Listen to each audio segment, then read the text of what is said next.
My days julle, ek is nou net gou vinnig hier in die winkel, minding my own business, kooping pap. Toe is daar nou 'n movies sale op klere. Soos in movies, 75 pence vir hierdie toppie. Dis letterlik sente. My styl nie, maar vir £2.25, I'll make it my style. En 'n bietjie kort wees, maar vir £1.25. I can be short, 2 sizes te groot, maar vir £1 sal ek net so 'n bietjie ekstra pap eet. Ook 2 sizes te groot, maar vir £2. It's coming home with me. Let's see how we can make this bargains work. Hierdie truitjie eerste, 2 sizes te groot. Hy is definitief 'n bietjie te groot, which we knew before we knew this. Ek gaan hom nou net so 'n bietjie intak, just to give it a wee bit more shape. Not bad for £2. Hierdie toppie volgende, wat ek sekerlik net in Turkie sal kan dra. Hierdie gaan heerlik wees vir Turkie.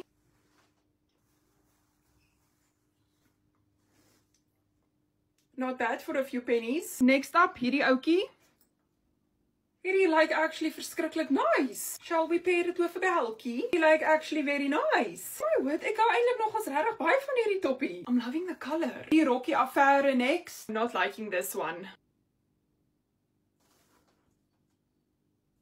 I mean, dalk vir werk.